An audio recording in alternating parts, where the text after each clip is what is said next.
Bonjour à toutes et à tous et bienvenue sur French Podcast. Je suis Charline et je suis ravie d'être là avec vous aujourd'hui. Salut tout le monde, c'est Emmanuel au micro avec Charline. On démarre ensemble un nouvel épisode où on va plonger dans le quotidien à la française, pas vrai ? Ah oui, et quelle aventure! Juste pour l'anecdote, j'ai commencé à animer des podcasts en français il y a... ça doit faire plus de 5 ans maintenant. Et la toute première fois, j'étais tellement stressée que j'ai oublié de brancher le micro. Résultat, 0 enregistrement. Mais bon, ça fait partie de l'expérience, non ?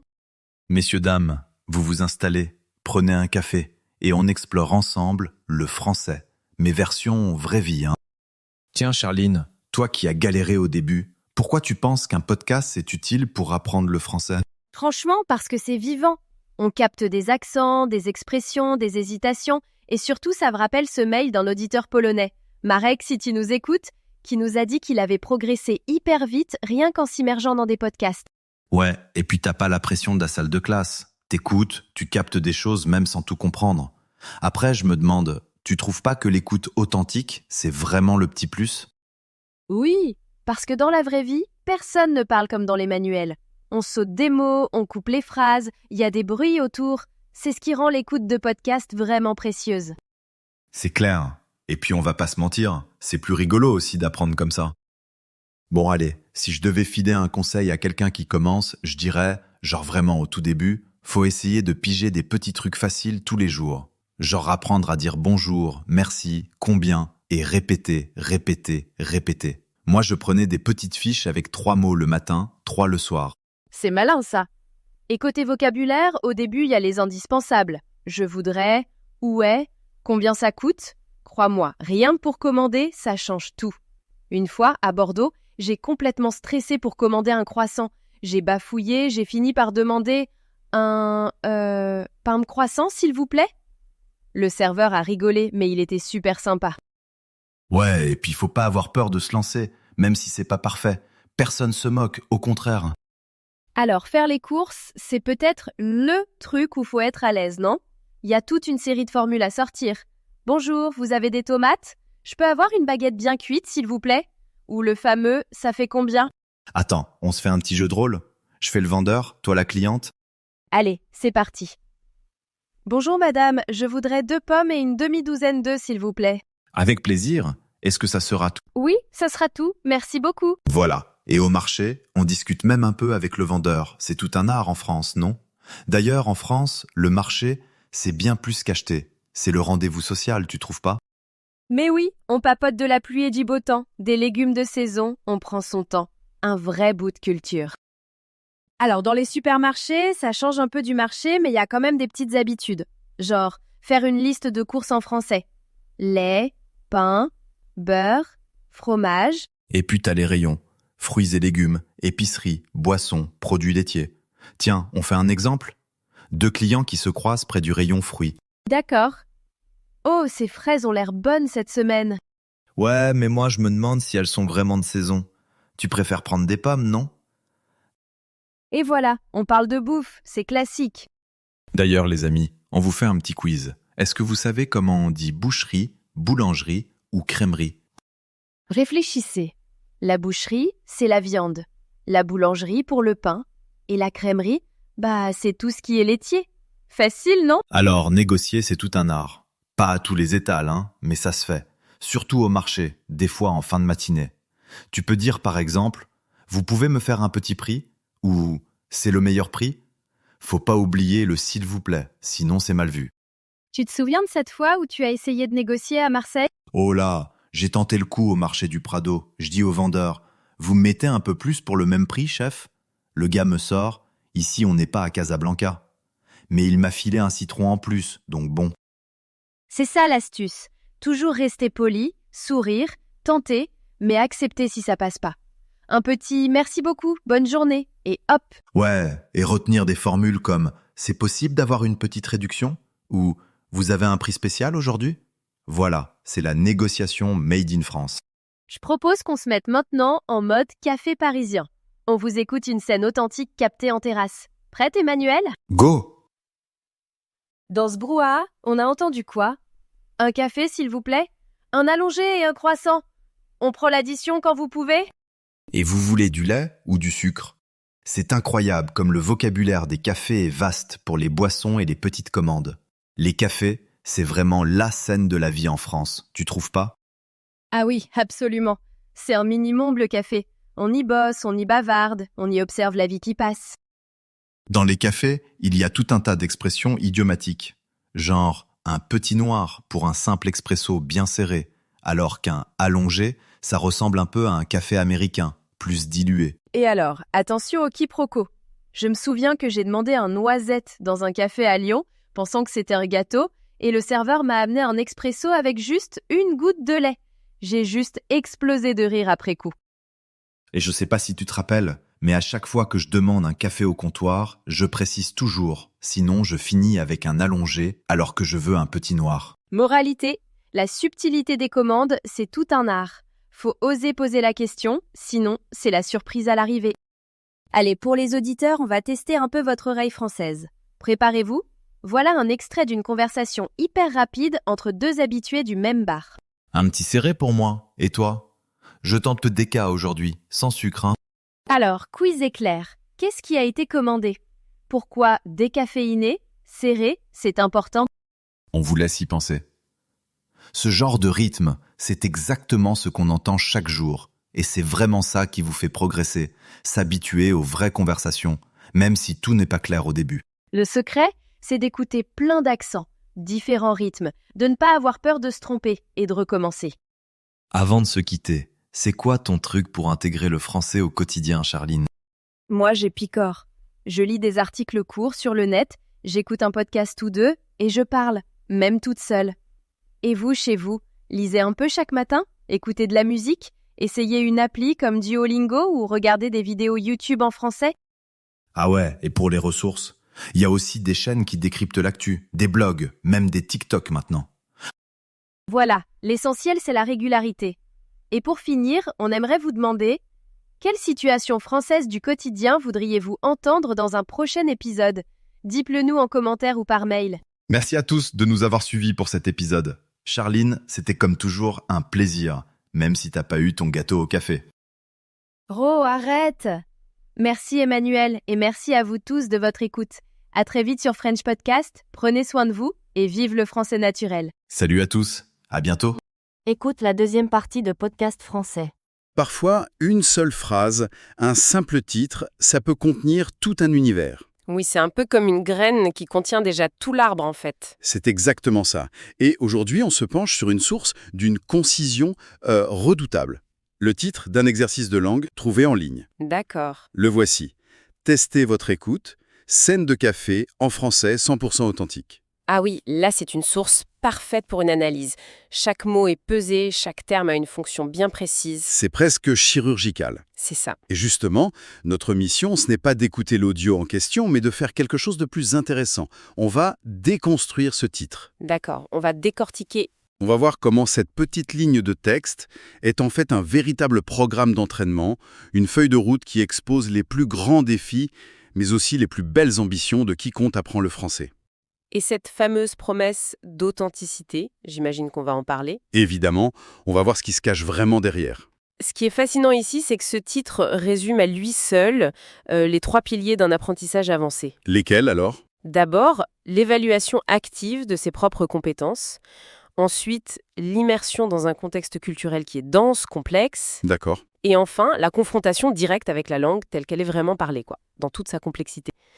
Le titre, en fait, c'est pas une simple description, c'est le mode d'emploi de l'épreuve. Alors, décortiquons ça. La première chose qui me frappe, c'est le verbe à l'impératif, tester. Oui, C'est pas une invitation douce, comme découvrez ou écoutez. Non, là c'est tester. Ça sonne presque comme un avertissement. c'est une mise en garde. On sent tout de suite qu'on ne va pas être en terrain facile. Exactement. C'est un choix de mots qui cible une peur très précise.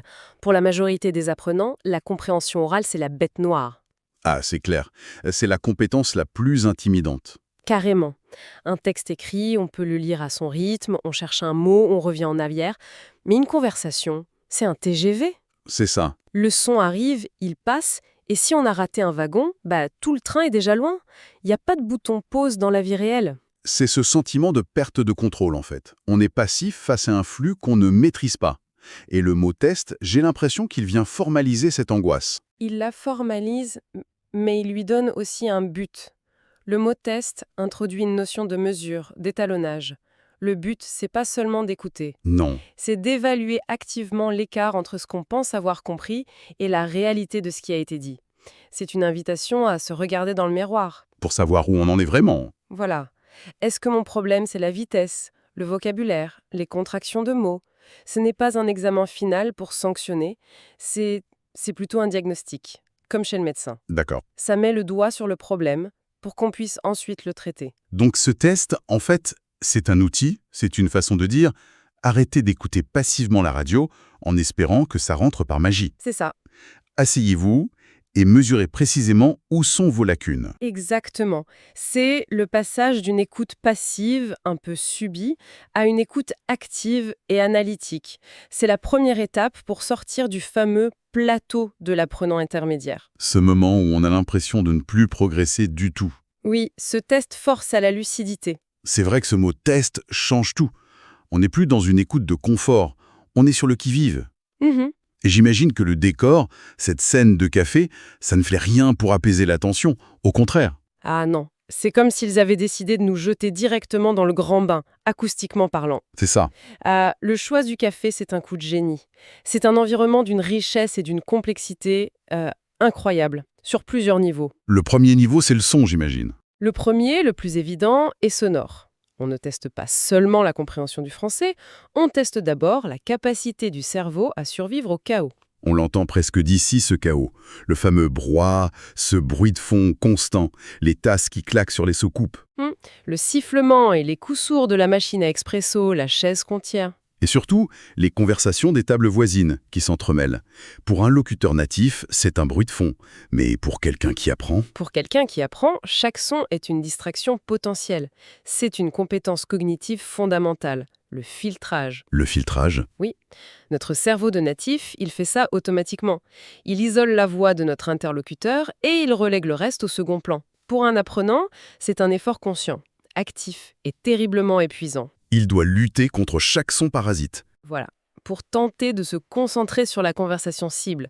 Rien que ça, c'est déjà un exercice de haute volée. Et au-delà du chaos sonore, il y a le chaos humain. Le serveur qui passe en criant « une bavette à point pour la 12 ». Quelqu'un qui vous bouscule en passant. Le café, c'est la vie en condensé. Et c'est là qu'on arrive à la deuxième couche de complexité. La dimension culturelle. Si on relie ça à une perspective plus large, comprendre une scène de café, ce n'est pas seulement déchiffrer des mots, c'est apprendre à décoder tout un théâtre social. C'est vrai qu'en France, le café, c'est une institution. Absolument. C'est pas juste un endroit où l'on prend un café. C'est un lieu de vie. C'est le bureau, le salon, le lieu de rendez-vous, la salle de débat. C'est un microcosme. Et qui dit microcosme, dit forcément un langage propre. Des codes, des expressions qu'on n'apprend pas forcément à l'école. Manger. Demander l'addition ou la note. Préciser si on veut être en salle ou en terrasse. Se renseigner sur le plat du jour, la formule, sur l'ardoise.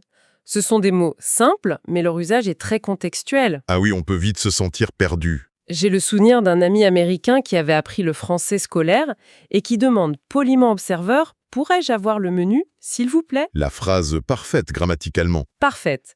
Et le serveur a juste pointé l'ardoise au mur d'un air un peu las en disant « C'est ça le menu ». Il a fallu décoder toute la situation, le non-dit. D'accord. Donc, on a le défi actif et mesurable avec tester. Oui. On a le décor, ce théâtre sonore et culturel avec la scène de café. Mais c'est la dernière partie, cette promesse entre parenthèses, un peu comme un secret de polichinelle, 100% authentique, qui me semble être la clé de tout. Ah ça, c'est le cœur du réacteur. C'est un label de qualité, mais un label qui, paradoxalement, promet surtout de la difficulté. C'est l'argument marketing, mais c'est aussi un pacte de vérité avec l'apprenant.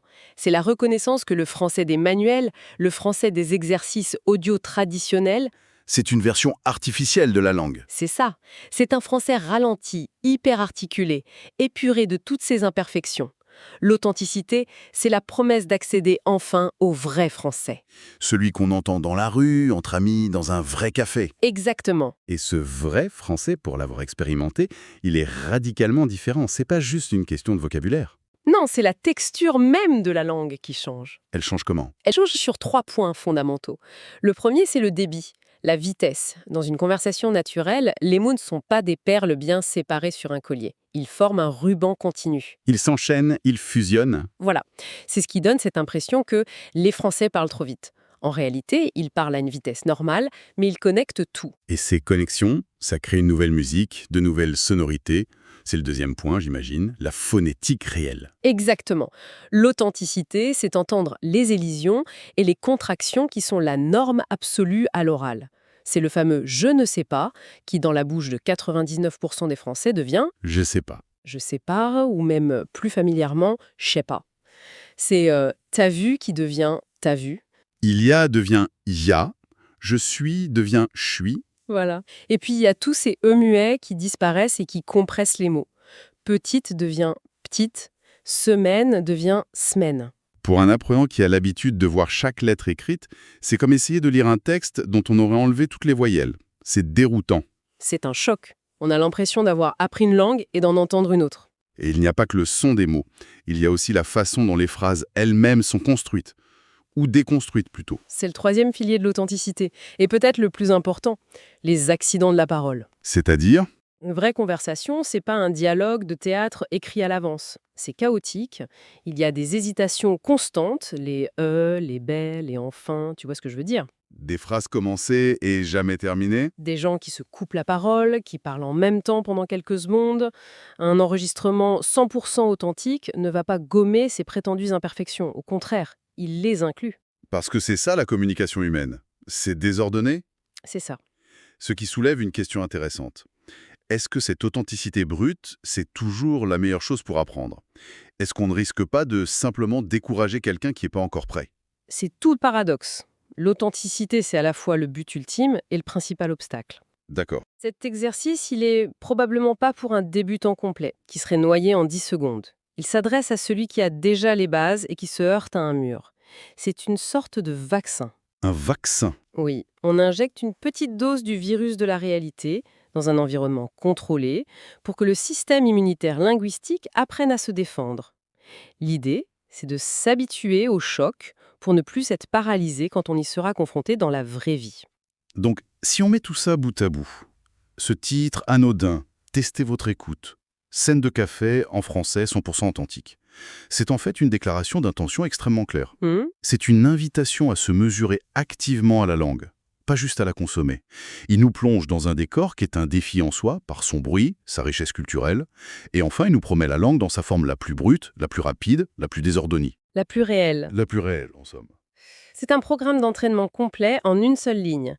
Il définit l'épreuve, le terrain de jeu et la nature de l'adversaire. Et l'adversaire, ce n'est pas un autre locuteur. Non, c'est la langue française elle-même dans sa version la plus vivante. Et ce qui est fondamental, c'est de comprendre que c'est précisément ce genre de confrontation qui débloque la progression. On ne devient pas un bon nageur en restant au bord de la piscine. Exactement. C'est en s'habituant au chaos de la langue parlée, en apprenant à y naviguer, qu'on gagne la confiance pour un jour oser y participer soi-même. Tout le cheminement est là. On part d'une compétence passive, l'écoute, pour se préparer à la compétence active, la parole. C'est une transition fondamentale. C'est fascinant. En partant d'un simple titre, on a vraiment mis au jour toute une philosophie de l'apprentissage. Oui, Ce n'est plus juste une description, c'est une invitation à viser une maîtrise plus profonde, plus viscérale et infiniment plus connectée à la réalité de la langue et de la culture. c'est une promesse de difficulté, c'est sûr, mais c'est aussi la seule voie possible vers une aisance réelle. C'est une distillation parfaite du parcours. Oui, Mais comme on vient de le dire, il y a une suite logique. Tout l'exercice, son titre le dit bien, est centré sur l'écoute. C'est une compétence de réception. On est en mode input. on décode, on absorbe, on essaye de comprendre. C'est ça. Mais ce n'est qu'une étape, même si elle est cruciale. L'objectif final, c'est l'interaction. C'est le passage en mode output. Le passage à l'action. Sortir de sa tête pour entrer dans la conversation. Exactement. Et ça soulève une question importante, une question qui va au-delà de l'exercice lui-même. Je vous écoute. Imaginons, on a réussi. La compréhension est là. Le test est passé. On arrive à suivre le fil de cette conversation 100% authentique dans ce café bruyant. On a décodé le débit, les contractions, les interruptions. On a tout compris. On a tout compris. Et maintenant, quelle est la suite? La véritable réussite, c'est pas juste de comprendre, c'est d'oser participer.